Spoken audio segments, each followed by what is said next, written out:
Souls-like, a genre that since FromSoft's first tough-as-nails RPG Demon Souls dropped in 2009, has seen a whole host of other developers crafting their own interpretation of the rage-inducing but oh-so-satisfying experience of slamming your head against a wall until it finally gives way. Many have stumbled crafting a Souls-like experience that comes close to the magic crafted by its original creators, and some in more recent years have released games that even give the mighty FromSoft a run for their money, coming close to perfecting the formula. But for every dedicated studio looking to truly carve out their own place in an ever more crowded genre, there will be those simply wanting to create the most insane and rage-inducing insanity they can possibly imagine, represented perfectly by the game Derp Souls, a game that is available for free yet still feels a little overpriced.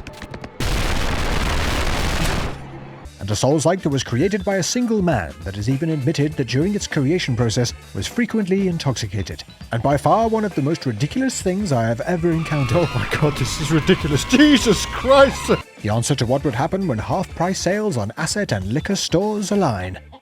This is Derp Souls.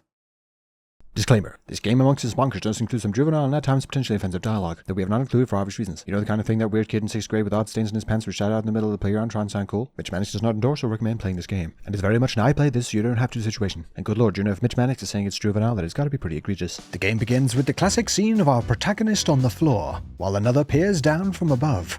Upon getting up, we get a first look at the player character, dubbed the Derped One.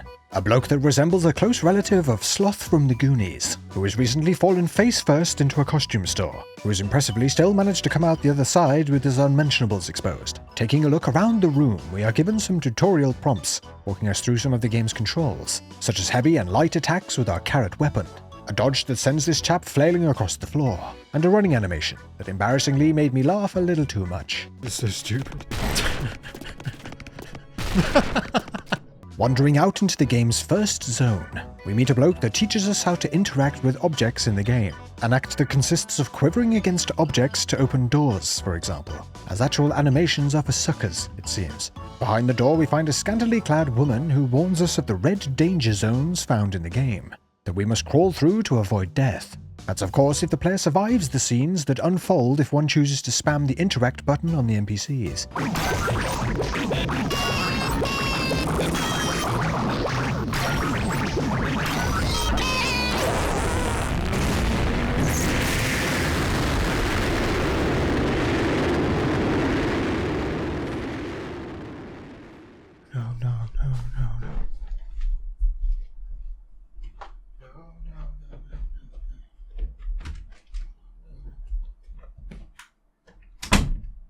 Navigating under the danger zone, we finally get a look at some of this Souls-like's bonkers combat, using light and heavy attacks to take on the game's silly mobs in this odd Killer 7 looking world, getting used to blocking with a T-pose, and healing by face planting onto the floor. Progressing on, we encounter the first of the game's mini-bosses, not coming in the form of any of the towering fantasy foes associated with the genre, instead going for the much more down-to-earth air conditioner with a grenade launcher, a fight that actually turns out to be quite challenging, with a number of other anthropomorphic household items joining the fray. Derp Souls, as with so many other meme games on Steam, has clearly been thrown together using a random assortment of asset packs, a practice that just gets more and more bizarre as the game plays out, with our first task being tracking down and gyrating against a number of activatable markers, whilst taking on more of the game's smaller bosses and mobs, taking the form of everyday objects, a bin spouting dialogue looking like it was written by a 12-year-old, to go along with bin bags that hustle the player with an oddly anxiety-inducing explosive attack. Huh? What? I'm being hustled by a bin bag! Ah! What the hell was that? The game's checkpoints are scattered across the map, some in easy-to-access places, and some in locations I'm sure chosen specifically to piss off its players, trying to access the rooftops while jostling with the game's insane movement system. When it comes to combat, Derp Souls has the standard light and heavy attacks, the option to throw ping-pong balls at enemies that in my experience does nothing at all except spend souls, as well as a charged attack that grows the carrot weapon longer for even more damage, whilst I'm sure being another small dose of preschool humour. Making our way to what in most other games would be out of bounds, we happen upon a saloon, housing none other than the brother of the air conditioner we destroyed earlier, who is looking for a spot of revenge. leading to yet another boss fight / asset pack clusterfuck. Oh my god! Oh my god, what is anything right now? This is so stupid. This is so stupid. I literally have no idea what's going... Is that a baby? With another household horror down, we are treated to another cringe-inducing cutscene, featuring a random bloke dancing outside. An addition that I can only imagine is present due to getting a couple more animations thrown in with a bundle of some sort. As well as, of course, another obligatory anime waifu, that I suspect the developer already had plenty of, as at this point they might as well be mascots for these crazy Steam games. Whilst collecting the last few checkpoints, we meet a bloke that guides us through a sewer system that in the end contains an encounter a little closer to the large-scale boss fights of the Souls series, yet still being utterly ridiculous. This of course being a disco car wielding a grenade launcher. Correction, a breakdancing disco car wielding a grenade launcher. I'm beginning to think that the chap that crafted this may have been on a few other things than beers at this point. This boss fight again is not easy, but for all the wrong reasons. Driving into the player with spikes, and with a tag team partner as well as a bunch of other mobs spawning in. This was the first fight that really took some work, in large due to during my first run not being able to damage any mobs in the fight at all. So instead having to run around the arena face planting into objects around the place to cheese the game's mobs into slowly shooting the boss for me, abusing the enemy NPC targeting. This being a task that took quite a while to say the least, and just added to me slowly losing my sanity. With finally upon defeat getting treated to yet another brain-eroding cutscene, this time with the car boss declaiming that we are his long-lost parents, whilst the derped one instead of listening deciding to flail around doing the dance from Thriller, because reasons. It's at this point in my playthrough of the game that I encountered by far one of its most rage-inducing features. You see, in Derp Souls there is no save system at all, so quitting to the menu will lead to players losing all progress and starting this insanity from the start. This is something that is not explained, and I didn't realize until I took a few minutes for a break in an attempt to not lose all my sanity, only to come back to being right at the start of the game. So another round of tracking down checkpoints and taking out household appliances was carried out, while at the same time trying to remember what the game's soundtrack was reminding me of. And what he might think about the music he uses for his channel being used in, well, this game. I literally can't even say it, it's so stupid. Finally back close to where we were, the last checkpoint was activated, opening a door on one of the house roofs. And while reaching it, we come across an NPC acting as a strange jab at content creators, boasting about buying a hat with the money he's making from content, as well as stating that he hates me and wants to die. Well, old bean, that's something I can definitely help you with. Have a carrot.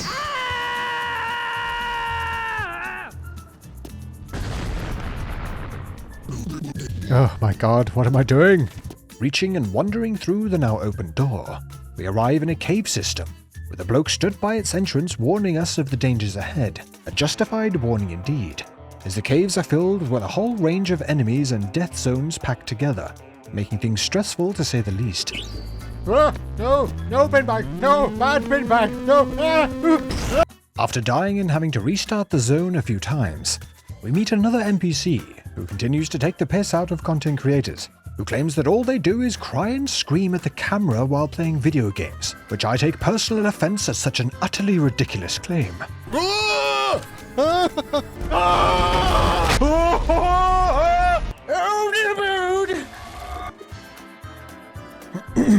Anyway, moving on, we battle through the mobs and traps of the cave to activate another set of checkpoints to unlock the door to progress, only to be greeted by another of the game's mind-bending sights by the way of a game show taking place right in the caves, with another scantily clad woman asking us to spin the wheel, which for the sake of covering everything we agree to, as what's the worst that could happen, right?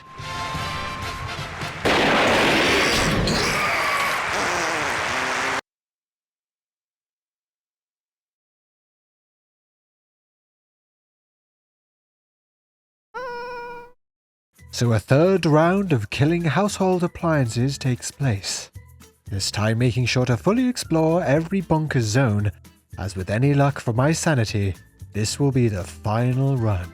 While doing so, getting some additional encounters such as the derp one finding and declaiming his love for what we shall call an inflatey lady, before of course jumping off a building. Finally making it back to the breakdancing car, we find we can actually damage enemies this time around, leading to much more of an actual boss fight than just a cheese hunting expedition. being much more enjoyable the second time round. With the boss defeated, all remnants of my sanity were thrown out of the window, with us being transported to some sort of dream world, where a camera-headed puppeteer, acting as the game's creator, berates and laughs at the player for finishing the level, threatening to destroy the world if we don't entertain him, while of course being surrounded by his anime waifus. Following this, we are thrown into an ominous and sinister-feeling final corridor, with hilariously the creator getting bored of sounding scary and otherworldly in the game's ambient sounds, to then just resort to singing.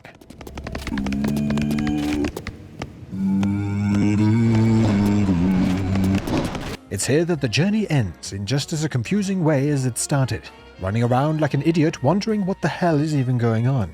Filled with juvenile humor that makes this channel feel like a serious period drama, and about as a random assortment of assets as you can imagine. Derp Souls truly lives up to its name, with even for it being free being a bit of a nightmare to play through. It is a shame though, as the developer does have some skills with a good use of cinematography in some of the cutscenes, as well as the inclusion of some interesting features, such as the game pulling random names from the player's Steam Friends library to include them in the game's dialogue, something that truly caught me off guard the first time around, thinking that someone that knew me was trolling me and had somehow managed to manufacture a way to get me to play this insane game. And I would be really interested to see what kind of game the developer would craft, if going for something a little less silly and ridiculous, but respect where it's due for sipping down some beers and putting together a free Souls-like for players, no matter how insane it is. As crafting experiences like this get more and more accessible, it's interesting to see what kind of mind-twisting things people come up with, including this bonkers title, that I'm sure will remain forever as the derpiest of Souls-like experiences. But enough from me, what do you think? Have you played any indie titles that have made a mark that you could recommend? Have you tried games like Lies of P? I'm keen to get your thoughts in the comments as usual. Thank you so much for watching. Please drop the video a like if you enjoyed it, and make sure to subscribe for oh so much more, as we have some really exciting things coming up soon. Thanks again, and I'll see you in the next one.